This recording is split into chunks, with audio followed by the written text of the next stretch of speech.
On Monday, the scent of roasting turkey drifted across Margaret's garden, mingling with the crisp autumn air as I leaned against the wrought iron garden table, my childhood sanctuary in this house.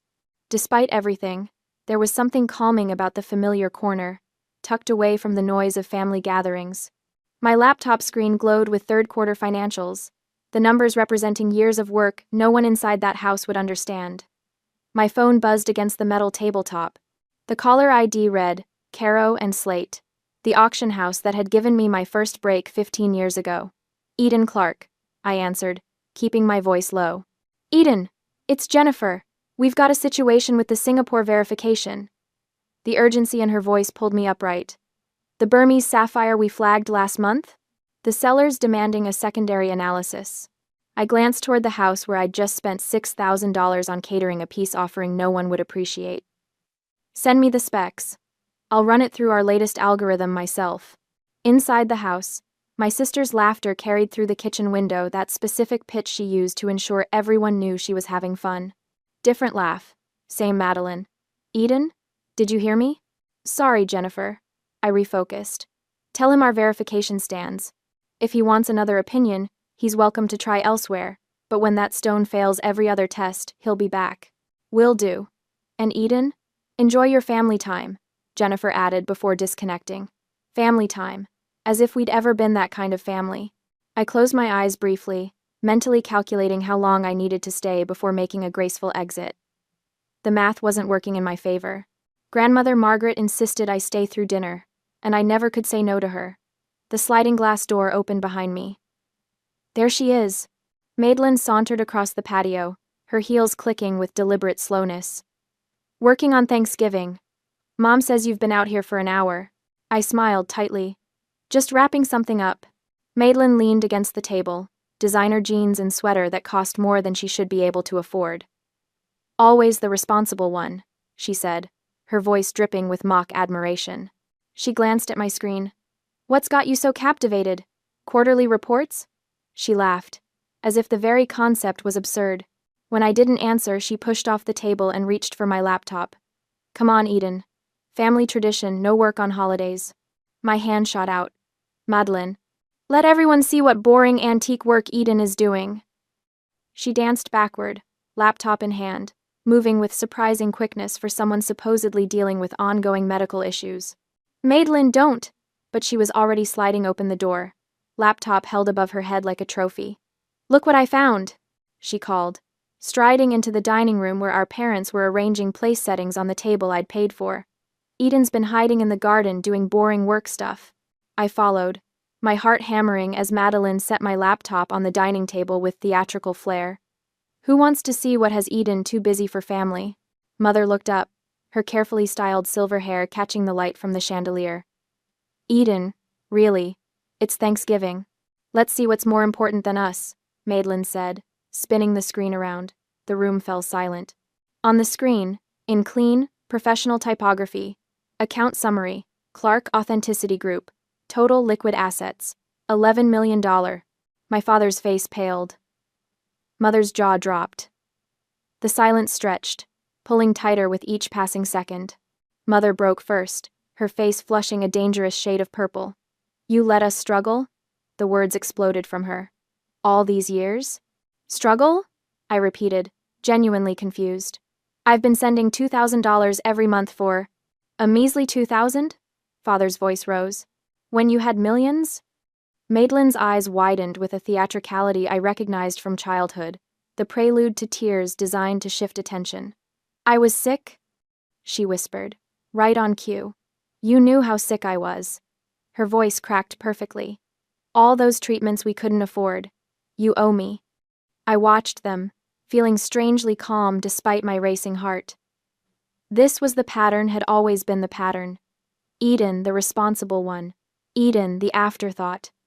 Eden, who was packed off to grandmother's house at 9 years old when Madeline got sick, because someone had to go, and it couldn't be the favorite. Your sister needed specialized care. Mother continued, gathering steam. We remortgaged the house for her treatments.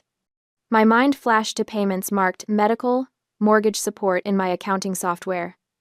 4 years of payments. $96,000. And now we find out you've been hoarding money? Father demanded. Your own family in need.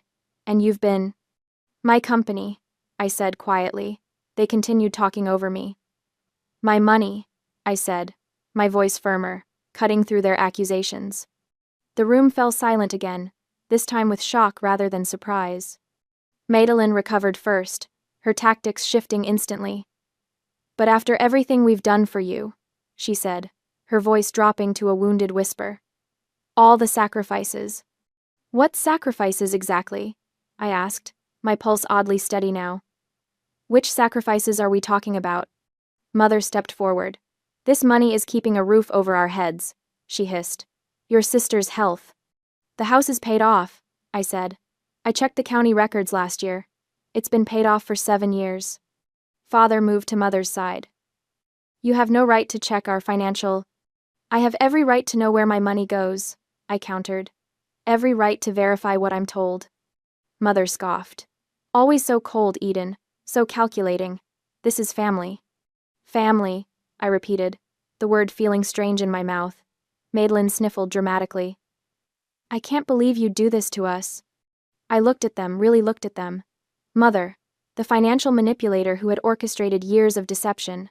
Father, the enabler who always sided with Madeline, no matter the circumstance. Madeline, the entitled princess who had leveraged childhood illness into a lifetime of privilege, and in the corner, silent but watchful, my grandmother Margaret. Our eyes met across the room, and she gave me a subtle, approving nod. Something shifted inside me. A lifetime of being the strong one, the responsible one, the overlooked one. A flashback hit me standing in the kitchen at 16, holding my SAT scores, 1,580. Mother glancing at it, saying, "That's nice, dear," before turning back to Madeline's participation ribbon from the school art fair, proudly displayed on the refrigerator. I felt a familiar wave of guilt rising, the automatic response to soothe tensions, to make peace, to sacrifice. But beneath it, something else was growing, something that felt like resolve. I felt a gentle pressure on my shoulder. Grandmother Margaret had crossed the room to stand beside me, her hand squeezing gently. Strength flowed from that touch, the only person who had ever seen me for who I was. My spine straightened. Years of resentment crystallized into something harder, clearer. I closed my laptop with a decisive click and slid it into my bag. The silence in the room was absolute as I helped grandmother to her feet, collected my purse, and walked toward the door. I paused at the threshold, turning back to the family that had never truly been mine. "Dinner's paid for," I said quietly. "Enjoy." On Wednesday morning, the Chicago skyline glows against the evening darkness as I sit alone in my office, the 43rd floor offering a perfect vantage point over a city that never truly sleeps. I've been staring at the same spreadsheet for nearly an hour, my finger hovering over the mouse button, unable to scroll past the damning evidence. 4 years of monthly transfers, $2,000 each, labeled medical, mortgage support, $96,000. Records don't lie. I whisper to the empty room. People do. I pull up the archived voicemail from 3 years ago, saved in my cloud storage alongside every other piece of family communication, a habit developed through years of running Clark Authenticity Group, where verification isn't just our business model but my personal religion. Mother's voice fills the room, the familiar cadence of controlled hysteria that always preceded financial requests.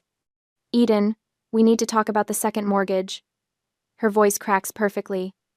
"The medical bills for Madeline are piling up, and we just don't know what to do anymore. Please call me back when you can." I close my eyes, remembering how quickly I'd responded, arranging the automatic monthly transfers without requiring documentation. Family was family, after all. And Madeline had been sick as a child, that part was true. The rest. The property records website loads on my second monitor.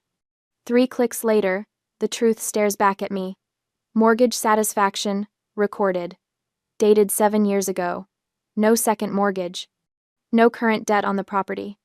"Of course," I murmur, reaching for my phone. Time to verify the medical claims.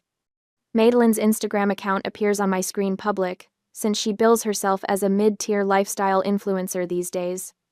I scroll backward methodically, cataloging posts against my payment timeline. February 9th, 2 days after my $2,000 transfer, Madeline posing with a Prada handbag. Caption: Treat yourself, you deserve it, blessed. April 12th. 3 days after another transfer, Madeline at a resort in Dubai. Caption: Sometimes you just need to escape. Travel bug. Desert style. June 15th. 1 day after transfer, Madeline at a spa retreat. Caption: Self-care isn't selfish when it's necessary. Healing. Journey. My stomach tightens as the pattern becomes undeniable. Every monthly deposit followed by Madeline's luxury purchases, all while mother's voicemails continued with variations of the same narrative. Ongoing treatments, mounting bills, family sacrifice. The architecture of their deception reveals itself with brutal clarity. Mother as the mastermind, orchestrating financial manipulation across years with tearful calls strategically timed before holidays or family birthdays.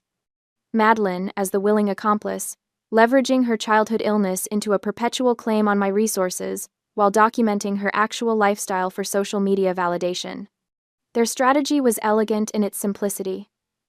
Manufacture crises that required my financial intervention, keep the amounts just modest enough not to trigger suspicion, and respond with emotional manipulation whenever I asked for details.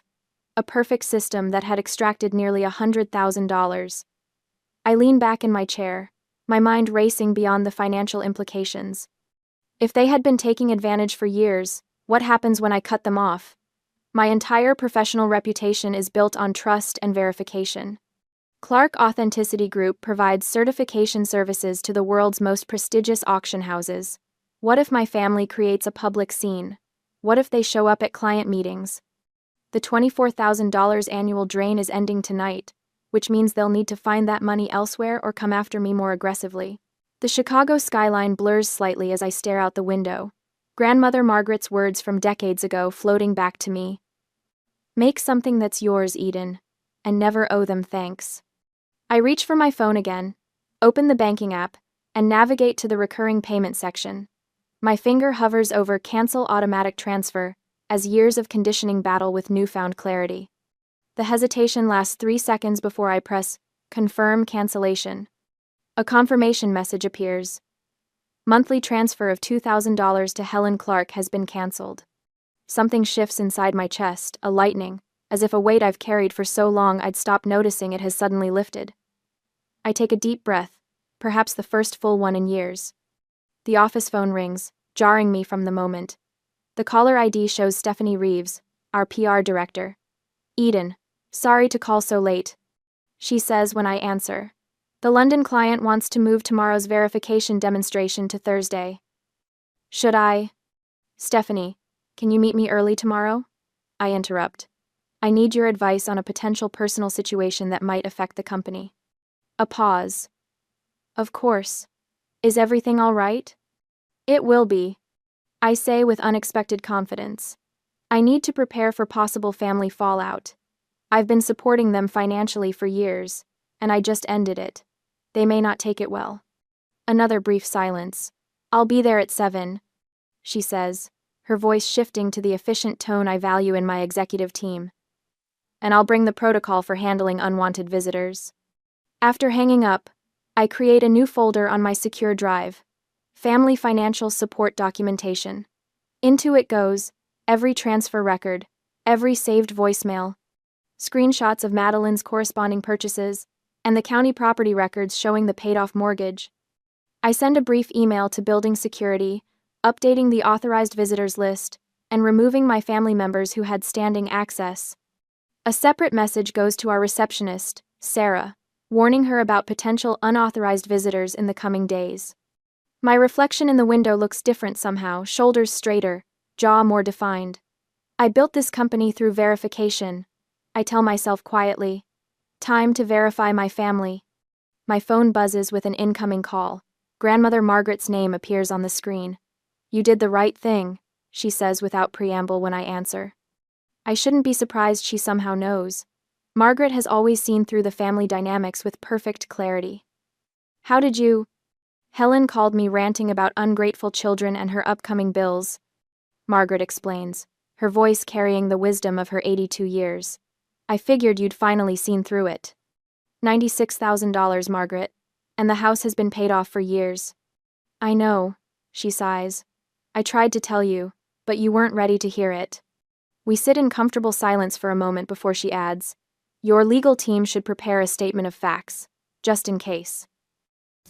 After our call ends, I forward the documentation folder to our legal counsel with a brief message requesting a review of my financial obligations to family members. Their response comes quickly. No legal obligation exists. We'll prepare defensive documentation if needed. My executive assistant Maria sends a text. Heard from Stephanie about tomorrow's early meeting. I'll handle any family calls that come in. You focus on London client prep. Another message arrives from our security director. Updated visitor protocols. No one reaches your floor without explicit approval. Finally, an email notification from our London client. Looking forward to Thursday's demonstration. Your verification systems have never let us down. We trust your judgment implicitly. That night, I sleep without my usual 3 a.m. anxiety wake-up for the first time in years. My morning ritual feels different, shoulders relaxed, breathing deeper, mind clearer. The bittersweet realization that my family relationships may be permanently altered sits alongside a strange, new peace. When I check my phone, the notification screen shows 8 missed calls, 3 from mother, 2 from father, and 3 from Madeline. I set the phone down without listening to their voicemails. The boundary has been drawn. I can love them from a distance. I tell my reflection in the bathroom mirror, the words feeling both painful and liberating. For the first time in my adult life, I'm choosing myself. The intercom on my desk buzzes a week after Thanksgiving. Sarah's voice carries an edge I've never heard from my usually composed receptionist. Miss Clark? I'm sorry to disturb you, but there are people in the lobby insisting they need to see you immediately. I'm reviewing verification algorithms when her voice comes through, but something in her tone makes me set aside my work. People? 3 individuals claiming to be your family. Her voice drops slightly. They're causing a scene. The woman, your mother, I believe is demanding to see you and refusing to leave. The gentleman is throwing his weight around, telling security he has every right to see his daughter. And there's a younger woman filming everything on her phone. My stomach drops. Helen, Thomas, Madeline, of course. The monthly payment didn't arrive. I've explained you're in meetings all day, but they're being quite insistent, Sarah continues. Should I call building security? For a moment, panic floods through me, the familiar reflex of a lifetime spent avoiding confrontation, especially with family. Then, surprisingly, calm settles over me like a protective shield. I rise from my desk and move to the floor-to-ceiling windows of my corner office.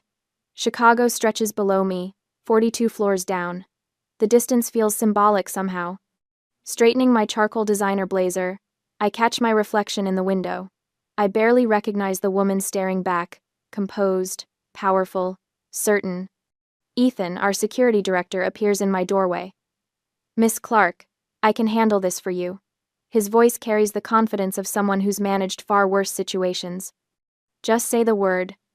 I turn from the window. Decision made. Please handle it. They are trespassers. Pressing the intercom button, I speak clearly into the system, my voice carrying down to the lobby. Sarah, I have no family by that name. Call building security and have these trespassers removed. I release the button, taking a deep breath before heading to the elevator bank. This isn't a retreat, it's reinforcement. As the doors slide open on the ground floor, I catch sight of them immediately, their backs to me as they face the reception desk.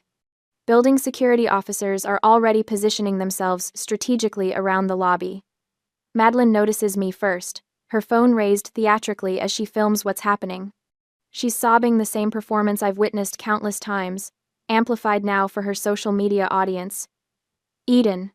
Helen whirls around, her face contorted with the righteous indignation she's perfected over decades.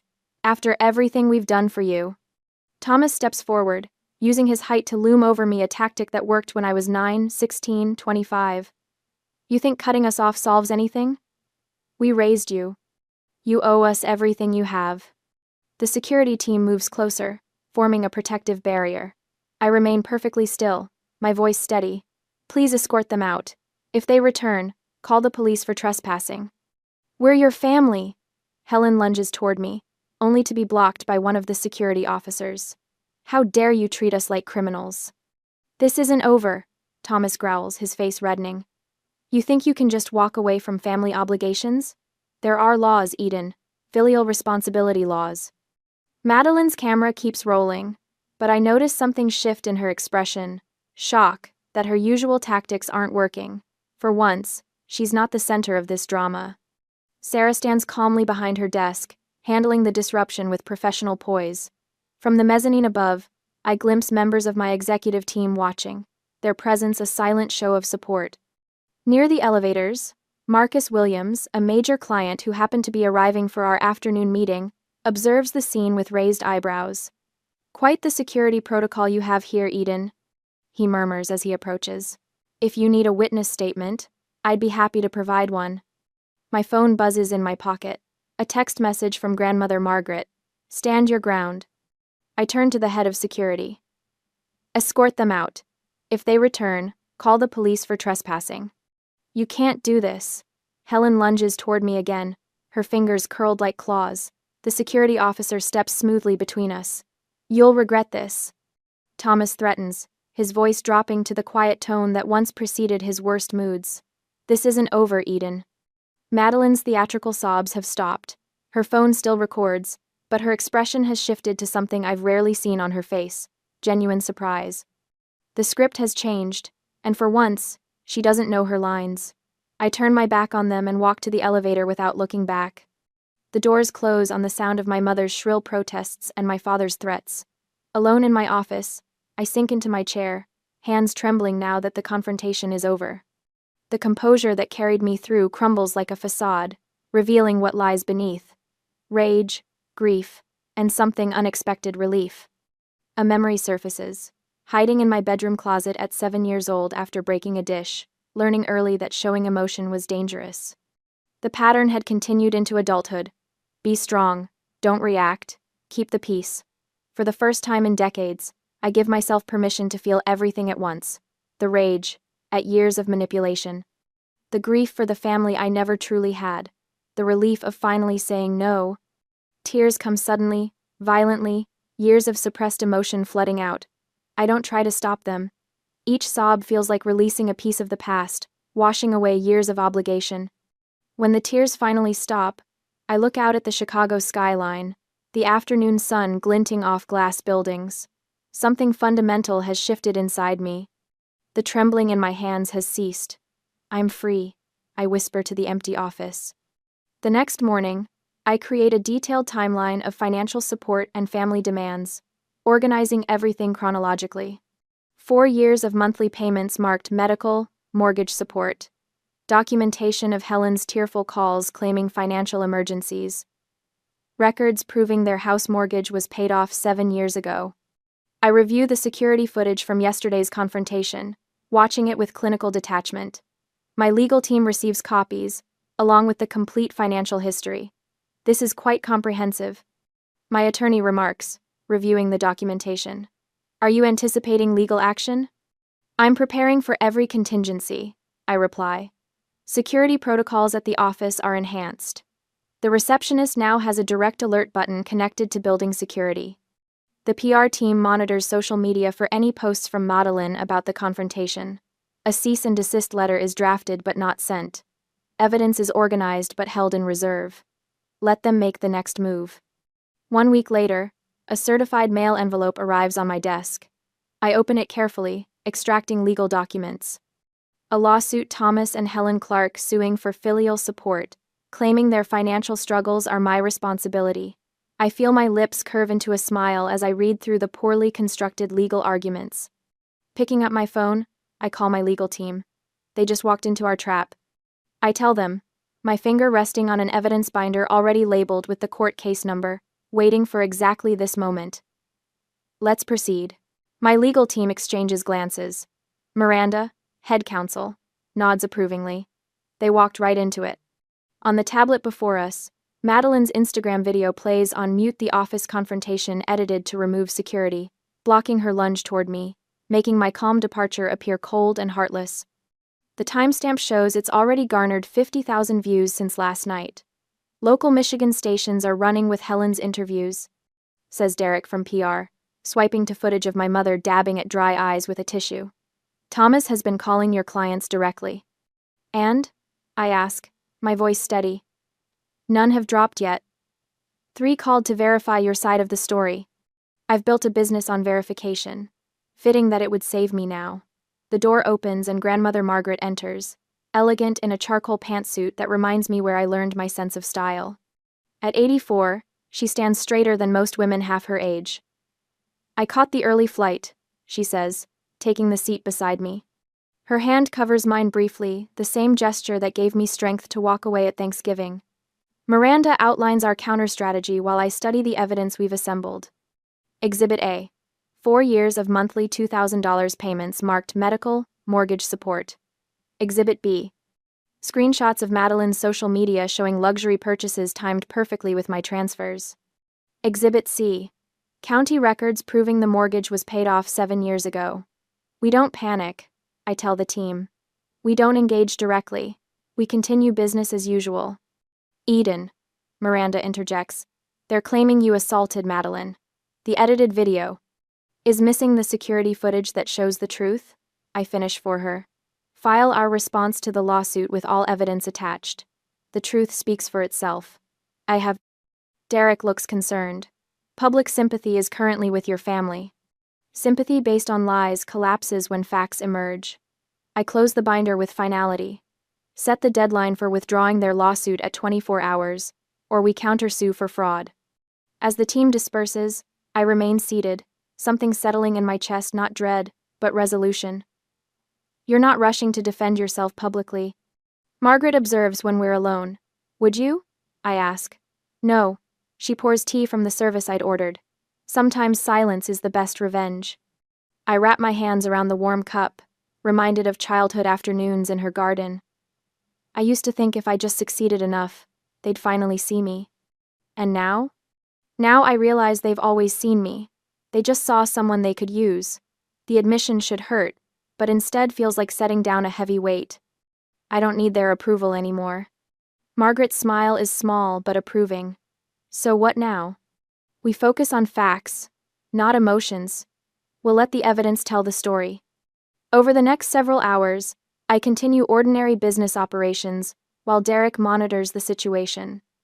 Madeline has contacted 3 of my competitors for sponsorship deals.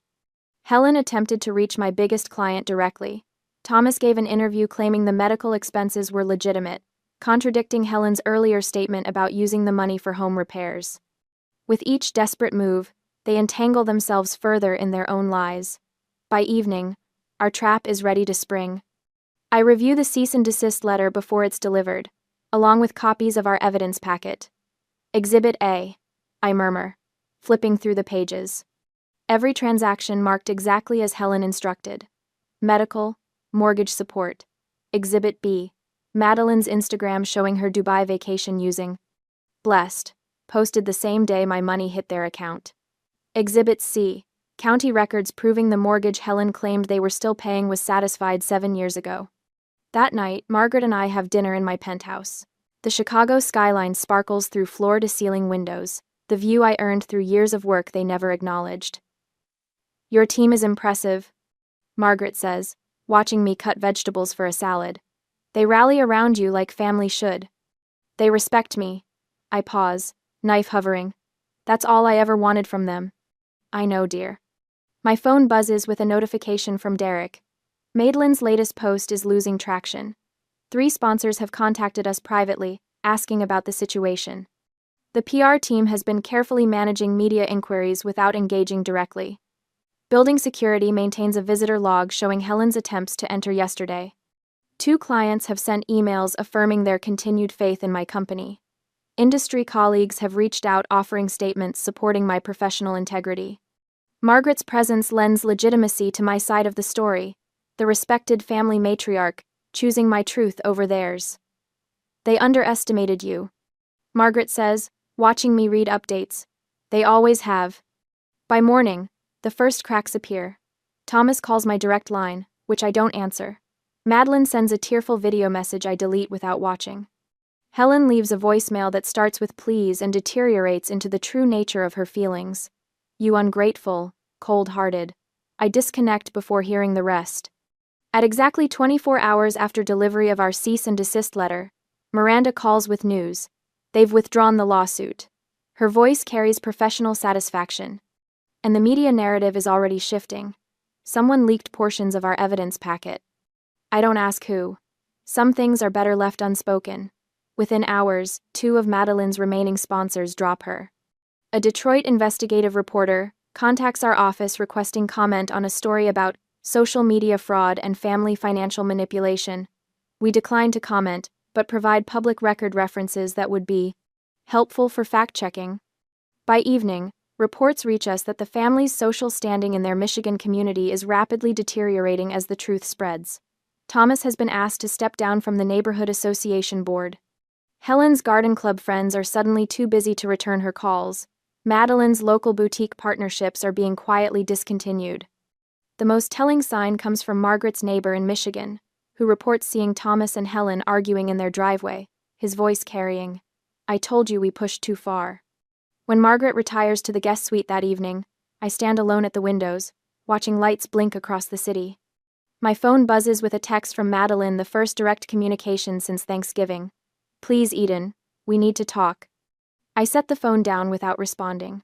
The family unity that presented such a solid front is fracturing under pressure. They're turning on each other as the truth exposes their deception. For the first time since this began, I feel neither anger nor satisfaction, just a quiet certainty that I've finally broken free of patterns established long ago. The invisible child they overlooked has become a woman they cannot ignore, cannot manipulate, cannot control. I pick up my tablet and make a note for tomorrow's meeting. Margaret Hollis Scholarship Fund. Initial endowment, $2 million. The family that failed to value me has lost the right to my success. But others will benefit from what I've built. That feels like justice, more satisfying than any revenge. 3 days later, the morning sun streamed through my penthouse windows as I stared at Madeline's apology video playing on my tablet. My sister's eyes brimmed with practiced tears, her voice catching at precisely calculated intervals. "I only wanted what was best for our family," she whispered into the camera. "My sister Eden misunderstood our intentions. We've always supported her success." I paused the video, taking a slow sip of coffee. In the reflection of my window, I could see Margaret watching me from the doorway, her weathered hands gripping her walking cane. "Quite the performance," Margaret said, moving to join me. She always did have a flair for the dramatic. My phone buzzed with an incoming call, the 5th today, from a childhood friend I hadn't spoken to in years. Thomas had been busy, recruiting people from my past to apply pressure. I silenced it without looking. "They're getting desperate," I said, setting my cup down. Helen left another message claiming her blood pressure is dangerously high from the stress of this family misunderstanding. Margaret's expression remained impassive. And yet she found the strength to call 3 of my bridge club friends to explain how you abandoned your poor, sick sister. My PR director's name flashed on my screen, and I answered immediately. "Eden, we have a situation." Maria's voice was tense. Madeline's threatening a defamation lawsuit over the financial records, and Helen's attorney contacted us about emotional distress damages. Let me guess, they're also behind the sudden flood of 1-star reviews on our verification platform. Yes. And someone's been reaching out to your investors. Not directly identifiable as your family, but the timing isn't coincidental. I ended the call and turned to find Margaret studying me. "They've never fought fair," she said simply. Before I could respond, my phone rang again, this time from our largest potential client. My stomach tightened as I answered. "Miss Clark, we need to discuss this family situation before proceeding with our contract," said Jonathan Wells, CEO of International Appraisals. "The board is concerned about negative publicity affecting our reputation." The contract was worth millions. For a fleeting moment, doubt crept in, was proving my family wrong, worth jeopardizing everything I'd built. After ending the call, I found Margaret still watching me. "Is it worth it?" I asked her. "All this drama could cost us the international contract." Margaret reached for my hand. "This isn't revenge, Eden. It's justice. Not just for you, but for every invisible child who was taught to make themselves smaller." Her words settled something inside me. I straightened my shoulders and reached for my laptop. "Call the legal team," I told Maria when she answered. "It's time." 3 days later, I stood in my office as notifications flooded my phone. The Detroit Tribune's headline blazed across digital platforms nationwide. The influencer and the family fraud. How a Michigan family exploited their daughter's success. The investigative reporter had done thorough work. The article laid out a meticulous timeline. My monthly payments labeled for medical costs and mortgage support. County records showing the house paid off 7 years ago. Madeline's Instagram posts of Dubai vacations and designer purchases timed perfectly with my financial support. Most damning was the unedited security footage from our office confrontation, showing Helen lunging toward me while Thomas threatened. The contrast with the heavily edited clip Madeline had shared online was stark and undeniable. "It's everywhere," Maria reported, her voice vibrating with controlled excitement. 3 of Madeline's major sponsors have already pulled out. The Tribune's server crashed from traffic. I watched silently as my phone lit up with notifications. My team had executed the plan perfectly, the anonymous delivery of evidence to the reporter, the strategic timing after Madeline's tearful video had peaked in views, the comprehensive documentation creating an airtight case. Your foresight in preserving every email, every receipt, every transfer. It gave the reporter everything needed for the story, Maria continued. Margaret joined me by the window, watching the Chicago skyline as if it reflected the seismic shift happening in our world. "They never expected you to fight back," she observed. "They certainly never expected you to be better at it than they were." Reports filtered in throughout the day. Madeline's remaining sponsors had terminated her contracts. Thomas's business associates were distancing themselves. Helen's country club membership committee was convening an emergency meeting about her status. The family who had manipulated the narrative for decades found themselves unable to refute documentary evidence of their own actions. Their carefully constructed image crumbled under the weight of verifiable facts. My phone continued buzzing with interview requests from major networks, lifestyle magazines, business publications. I declined them all.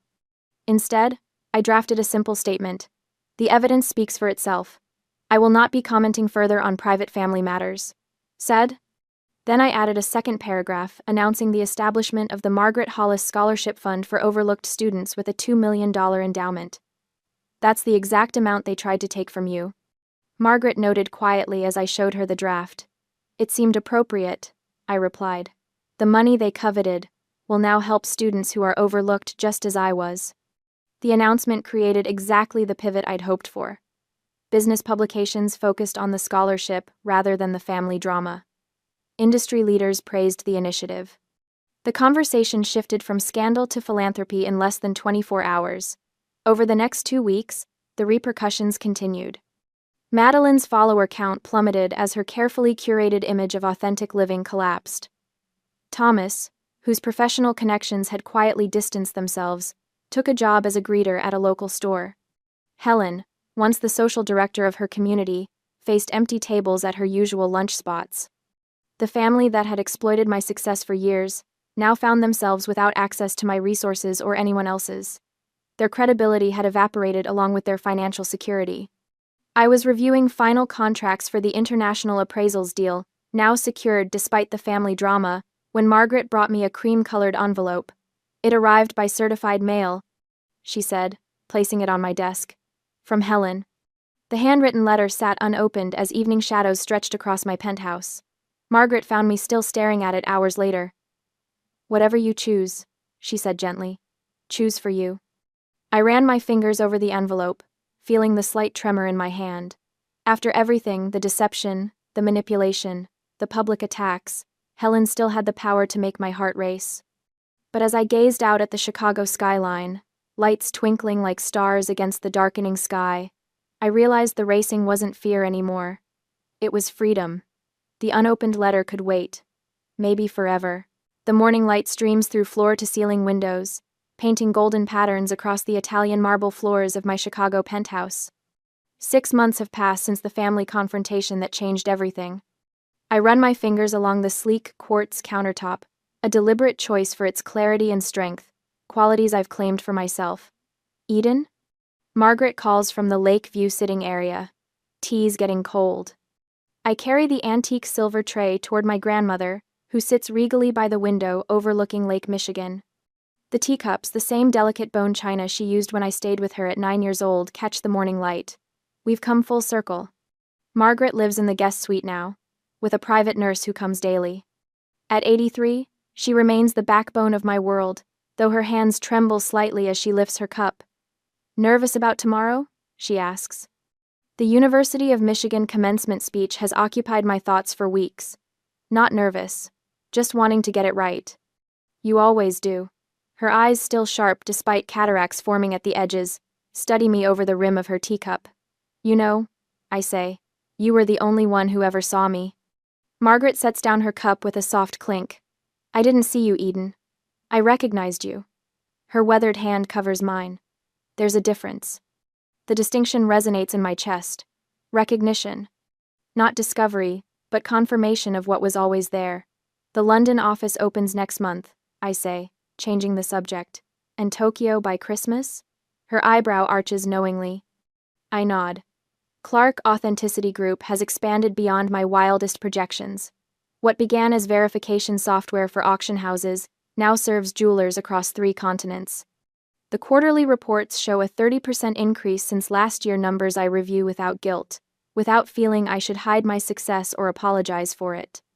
The company thrives precisely because I stopped carrying the weight of family obligation that never should have been mine. The realization arrived gradually during therapy sessions that being the strong one wasn't a compliment, but a manipulation tactic, keeping me responsible for others' happiness while diminishing my own. Later that evening, Maria arranges flowers for the small dinner gathering, just 8 of us celebrating the legal team's final victory in securing international patents. My executive assistant has become more than an employee. She's part of the chosen family I've built. To authenticity, Daniel from legal says, raising his glass as we finish dessert, in gemstones and in life. And to Margaret, adds Sophia, my PR director, the woman who showed Eden how to recognize herself. Everyone stands, glasses raised toward my grandmother. Her eyes glisten as she nods regally, accepting the tribute. After dinner, I show them out and return to find Margaret looking at the envelope still sitting in my desk drawer, my mother's handwritten letter that arrived 3 months ago. Have you decided? She asks. I slide the drawer closed. I have. The letter will remain unopened, not from bitterness but from choice. My story continues forward, not backward. When everyone has gone, I open my journal leather-bound, a gift from the young entrepreneur I've been mentoring. I write the final entry of this chapter of my life, pen scratching against crisp paper. The invisible child learned to shine and stopped apologizing for the light. I close the journal with a decisive click and place it on the shelf. Margaret stands in the doorway, her silhouette outlined against the Chicago skyline. Ready? She asks. I nod and take her arm. Together, we turn toward the future.